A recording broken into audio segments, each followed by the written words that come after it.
ತೂಗಿಸ್ಕೊಂಡು ಹೋಗೋದ್ ಕೆಪಾಸಿಟಿ ನಿನ್ಗೆ ಇರ್ಬೇಕು. ಅಷ್ಟ ಅಲ್ದ್ಮೇಲೆ ಒಬ್ಬ ಗಂಡ್ಸೇ ಅಲ್ಲ ನೀನು, ಗೊತ್ತಾಯ್ತಾ? ನೀನ್ ಗೊತ್ತಾಯ್ತಾ? ನನ್ ಗೊತ್ತಿರೋ ಪ್ರಕಾರ ನೀನು ಮನೆಯಲ್ಲಿ ಆಟಕ್ಕುಂಟು ಲೆಕ್ಕಕ್ಕಿಲ್ಲ, ಗೊತ್ತಾಯ್ತಾ? ನೀನ್ ಹೆಂಡ್ತಿ ನಿನ್ ಮಾತಿಗೆ ಬೆಲೆನೇ ಕೊಡಲ್ಲ. ನಿನ್ಗೆ ಒಳ್ಳೇದಾಗುತ್ತೆ ಪೂಜೆ ಮಾಡ್ತೀನಿ ಅಂತಂದ್ರೆ ನೀನ್ ಹೆಂಡ್ತಿನ ಹೆಸರು ಹೇಳಕ್ ರೆಡಿ ಇಲ್ಲ. ಏನಾಯ್ತು ಸ್ವಾಮಿ? ಏನ್ ಸ್ವಾಮಿ ಏನೋ ಇಲ್ಲಿ ಹುಡುಗರೆಲ್ಲ ಇದು ಫೋಟೋ ತಕ್ಕಂತವ್ರೆ. ಅಲ್ಲ, ನಿನ್ಗೆ ನೀನ್ ಹೆಂಡ್ತಿನಾಗ್ಲಿ ಮಕ್ಳನಾಗ್ಲಿ ಗದ್ರಿಸಿ ಕುಂಡ್ರಿಸೋ ಜವಾಬ್ದಾರಿ ಇಲ್ಲ. ನೀನೊಬ್ಬ ಗಂಡಸೇ ಅಲ್ಲ ನೀನು, ಅಲ್ವಾ?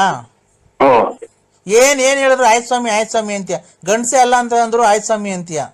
ನಿನ್ಗೆ ನೀನ್ ಹೆಂಡ್ತಿನ ಮಕ್ಳನ್ನ ಅದ್ವಸ್ತಲ್ಲಿ ಮಡಿಕೊಳ್ಳೋಷ್ಟು ಕೆಪಾಸಿಟಿ ಇಲ್ವಾ ನಿನ್ಗೆ?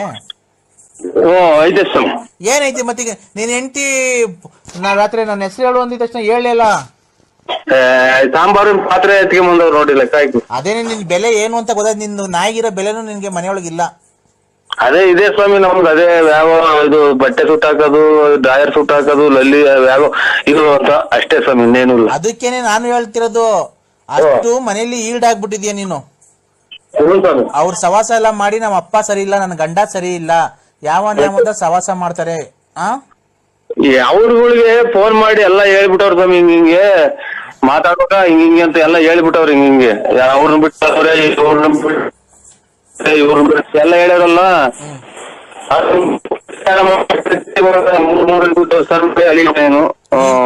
ಟವರ್ ಇರೋದ ಬಂದ್ ಮಾತಾಡೋ, ಕ್ಲೀನ್ ಆಗಿ ಕೇಳಿಸ್ತಾ ಇಲ್ಲ. ಅಲ್ಲಿ ಜನ ಎಲ್ಲ ಕೇಳಿಸ್ಕೊಂತಾರ ಸ್ವಾಮಿ. ಜನ ನೀನ್ ಒಳ್ಳೇದ್ ಮಾಡಲ್ಲ ಕಣೆಯ ನಳಿಕೆ. ಆ ಹುಡುಗರೆಲ್ಲ ಬಂದು ಎಲ್ಲ ಕೂಗಂತ ಹಿಂದಗಡೆ ಪಟಾಕಿ ಕೊಡು ಅಂತಾನೆ. ಆಯ್ತಾ? ಈಗ ಅದಕ್ಕೆಲ್ಲ ನಾನು ಸರಿ ಮಾಡಿದೀನಿ ರಾತ್ರಿ.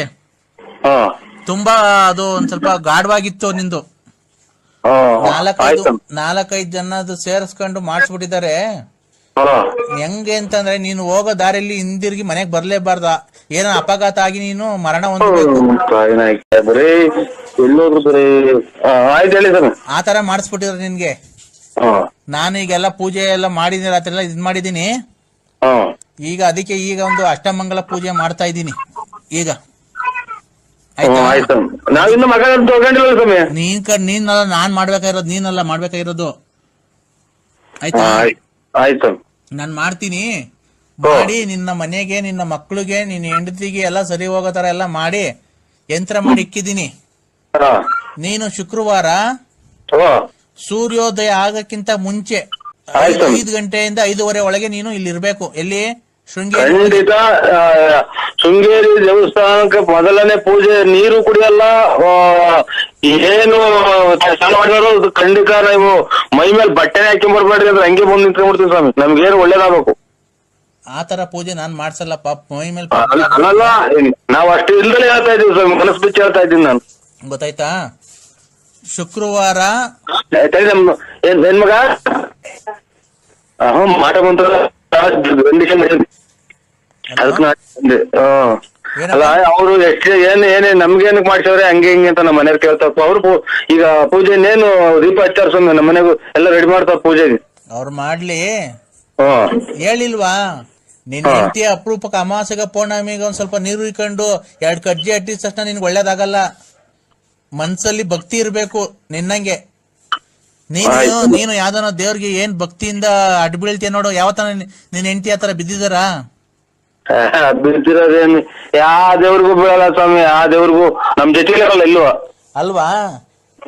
ಸ್ವಲ್ಪ ವ್ಯಾಪಾರ ಐತೆ, ಮೈಯಲ್ಲಿ ರಕ್ತ ಐತೆ ನಿನ್ ಹೆಂಡತಿಗೆ, ಸ್ವಲ್ಪ ಆಡ್ತಾರೆ. ಒಂದ್ ಸ್ವಲ್ಪ ವಯಸ್ಸಾದ್ಮೇಲೆ ನಿನ್ ಹೆಂಡತಿ ಗೊತ್ತಾಗುತ್ತೆ ದೇವ್ರನ್ನ ಯಾಕೆ ನಂಬಬೇಕು ಅಂತ. ನೀನೇ ಕರೆಕ್ಟ್ ಆಗಿ ಹೇಳು. ಅಲ್ಲ, ಒಂದ್ ಸ್ವಲ್ಪ ಟವರ್ ಇರುತ್ತಾ ಬಂದ್ ಮಾತಾಡು. ಹಲೋ, ಕೇಳ್ತಾ ಇದ್ದೆ. ನೀನು ಏಯ್ ಟವರ್ ಇರುತ್ತಾ ಬಂದ್ರೆ ಒಂದ್ ಸ್ವಲ್ಪ ನನಗೆ ಕೆಲ್ಸಗಳಿದ್ದಾವೆ ಬೇರೆ ಬೇರೆ. ನೀನು ಅಲ್ಲ, ನೀನು ನಾನು ಹೇಳಿದ್ ಹೇಳ್ಬೇಡ.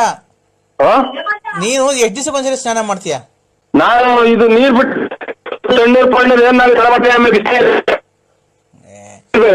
ಈಗ 3-4 ಈಗ ಮಳಿರ್ಕೊಂಡಾಗಿಂದ ಮಾಡ್ತಾ ಇದ್ದೀನಿ. ನೀನ್ ಹೆಂಡತಿ ಎಷ್ಟ್ ದಿವಸಕ್ಕೊಂದ್ಸರಿ ಸ್ನಾನ ಮಾಡ್ತಿದ್ದ? ವಾರಕ್ಕೂ 15 ದಿವಸ ಮಾಡೋದಲ್ವಾ? ಹೌದು ಸ್ವಾಮಿ. ಆ ಕೊಳಕು ಮೈ ಮಡಿಕೊಂಡು ದೇವ್ರಿಗೆ ಊದ್ಗಡಿ ಹಚ್ಬಿಟ್ರೆ ನಿನ್ ಹೆಂಡತಿ ಒಳ್ಳೇದ್ ಮಾಡ್ಬಿಡ್ತಾನ ದೇವ್ರು. ಇಲ್ಲ ಸ್ವಚ್ಛವಾಗಿ ಇದು ಕಿತ್ರಲ್ವ ಸ್ವಾಮಿ, ಪೈರು ಚೆನ್ನಾಗಿ ದಪ್ಪ ಆಗೋದು, ಪರಿಶುದ್ಧವಾಗಿ ಆಗಿದ್ರಲ್ಲ ದೇವ್ರ ಮನೆಗೆ ಬರೋದು. ಈಗ ನೀನ್ ಹೆಂಡತಿ ಕರೆಕ್ಟ್ ಆಗಿ ಹೇಳು, ಎಷ್ಟು ದಿವಸಕ್ಕೊಂದ್ಸರಿ ಸ್ನಾನ ಮಾಡೋದು? ಇದು ಎಷ್ಟು ದಿನಕ್ಕಲ್ಲ ಮಗ ಸ್ನಾನ ಮಾಡೋದು? ಮಗ ಪೂಜಾತ ಹಲೋ ಇದೇನ್ ಸ್ವಾಮಿ, ಅದೇ ಯಾಕೆ ಹಿಂಗೆ ಒಂದು 3 ದಿನಕ್ಕೆ 4 ದಿನಕ್ಕೆ ಹಿಂಗೆ ರೇಗಾಡ್ತಲ್ಲ ಸ್ವಾಮಿ, ಒಂಥರ ಏನ್ ಮಾಡೋದು ಉಲ್ಟಾನೆ ಬರ್ತದೆ. ನಾನ್ ಏನ್ ಕೇಳಿದ್ದು, ನೀನ್ ಗೊತ್ತಿಲ್ವಾ ನಿನ್ ಹೆಂಡತಿ ಓ ಎಷ್ಟು ದಿವಸಕ್ಕೊಂದ್ಸರಿ ನೀನ್ ಕಣ್ಣಾಗ ಸ್ನಾನ ಮಾಡೋದು? ವಾರಕ್ಕೋ 15 ದಿವಸಕ್ಕೋ? ನನಗೆ ಕಂಡಂಗೆ ಅವಾಗ ಮಾಡ್ಸ್ಕೊಂತ ನಾನು ನೋಡಕ್ ಹೋಗಿಲ್ಲ ಸ್ವಾಮಿ. ಒಟ್ನಾಗೆ ಶನಿವಾರ, ಶುಕ್ರವಾರ ಪೂಜೆ ಮಾಡಿ ಭಕ್ತಿಯಿಂದ ಮಾಡಲ್ಲ, ಸುಮ್ಮನೆ ಏನ ಮಾಡ್ಬೇಕು, ಊದ್ಗಡಿ ಹಚ್ಬೇಕು, ಹಚ್ತಾರೆ ಮನ್ಸಲ್ಲಿ, ಭಕ್ತಿಯಿಂದ ಮಾಡಲ್ಲ. ನೀನ್ ಒಬ್ಬನೇ ಭಕ್ತಿಯಿಂದ ಮಾಡೋದ್ ಪೂಜೆ. ಏನೋ ಸ್ವಾಮಿ, ನಾವಂತೂ ಸ್ವಾಮಿರವರು ನೀನೇನು ಇದು ಬಾಯಿ ಬಂದಂಗೆ ಕೂಡ ನೀವ್ ಮಾಡಂಗಿದ್ರು ಮಾಡಿ ನಿನಗ್ ಬಿಟ್ಟಿತ್ತದು. ಒಟ್ಟಾಗಿ ಡೈಲಿ ಅದೇ ಊದ್ಗಡ್ಡೆ ಅಂಗಡಿಗೆಲ್ಲ ಊದ್ಗಡ್ಡೆ ಹಚ್ತಾರೆ, ಆಮೇಲೆ ಬಾಗ್ಲಾಗೆ ಊದ್ಗಡ್ಡೆ ಹಚ್ತಾರೆ.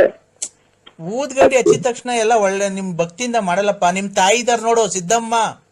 ಹ್ಞೂ ಸ್ವಾಮಿ. ಸಿದ್ದಮ್ಮ ಅಲ್ವಾ ನಿಮ್ ತಾಯಿ ಹೆಸರು? ಇದು 3 ಅಕ್ಷರ. ಆ ನಿಮ್ ತಾಯಿ ಕೈಲಿ ಪೂಜೆ ಮಾಡಿಸು 11 ದಿವಸ. ನಮ್ಮ ಅಕ್ಕರ ಮನೆಗೆ ಹೋಗಿದ್ದಾರೆ ಸ್ವಾಮಿ ತಾಯಿ. ಬಂದ ಮೇಲೆ ನಿಮ್ ಹೊಸ ಮನೆಗೆ 11 ದಿವಸ ಪೂಜೆ ಮಾಡಿಸು. ಸುಮ್ನೆ ಹೊಸ್ಲಿಕ್ಸಿದ್ಯಾ?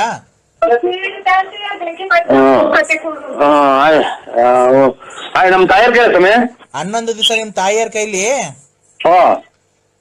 ಹೊಸ ಮನೆ ಕಟ್ತಿದಾರಲ್ಲ, ಅಕ್ಷತೆ ಅರ್ಶನದಲ್ಲಿ ಅಕ್ಷತೆ ಮಾಡಿಸ್ಬಿಟ್ಟಿ ಊದ್ಗಡ್ಡಿ ಸುಮ್ನೆ ಬೆಳಗ್ಗೆ ಅಕ್ಷತೆ ಅದ್ರೊಳಗೆ ಮನೆಯೊಳಗೆ ಹಾಕ್ರಿ, ಅದು ಒಳ್ಳೇದಾಗುತ್ತೆ. ಆಮೇಲೆ ಹೊಸ್ಲಿಕ್ತಿರಲ್ಲ ಹೊಸ್ಲು, ಆ ಹೊಸ್ಲಿಕ್ ಬೇಕಾದ್ರೆ ನಿಮ್ ತಾಯಿ ಕೈಲಿ ಪೂಜೆ ಮಾಡ್ಸು, ನಿಮ್ ಹೆಂಡತಿ ಕೈಲಿ ಮಾಡಿಸ್ಬೇಡ. ನಮ್ ತಾಯಿ ಕೈಲಿ ಮಾಡ್ಸಂದ್ರ? ನಿಮ್ ಹೆಂಡತಿ ಕೈಲಿ ಮಾಡಿಸ್ಬೇಡ. ಇದು ಅದೇ ಬಾಗ್ಲು ಫ್ರಂಟ್ ಬಾಗ್ಲು ಇರ್ತೀವಲ್ಲ ಅವಾಗ ಸ್ವಾಮಿ? ಹ್ಞೂ ರೀ, ಫ್ರಂಟ್ ಬಾಕ್ ಲಿಕ್ಬೇಕಾದ್ರೆ ಹೊಸ್ಲಿಕ್ಬೇಕಾದ್ರೆ ಹೊಸ್ಲಿಕ್ ಪೂಜೆ ಮಾಡ್ತಿರಲ್ವಾ, ಅವಾಗ ನಿನ್ನ ಹೆಂಡತಿ ಕೈಲಿ ಪೂಜೆ ಮಾಡ್ಸಕ್ ಹೋಗ್ಬೇಡ, ನಿನಗೆ ಒಳ್ಳೇದಾಗಲ್ಲ, ಮನೆಗೆ ಶ್ರೇಯಸ್ ಸಿಗಲ್ಲ. ಆಯ್ತು ಸ್ವಾಮಿ, ನೀವ್ ಹೇಳ್ದಂಗೆ ಮಾಡ್ತೀನಿ. ಯಾಕೆ ಹೇಳು? ಅದೇ ಈಗ ಮನಸ್ಸು ಪರಿಶುದ್ಧವಾಗಿಲ್ಲ, ಸ್ನಾನ ಮಾಡಲ್ಲ, ಆಮೇಲೆ ಬ್ರಷ್ ಅಲ್ಲಿ ತಿಕ್ಕಲ್ಲ ಕ್ಲೀನಾಗೆ, ಕೊಳಕು ಮೈ ಅಂತ ಅಷ್ಟೇ ಸ್ವಾಮಿ. ನನಗೆ ತಿಳಿದಿದ್ದು ಹೇಳಿದೆ. ಕೊಳಕು ಮೈ ಭಕ್ತಿಯಿಂದ ಮಾಡಲ್ಲ, ಸುಮ್ನೆ ಕಾಟಾಚಾರ. ಸರ್.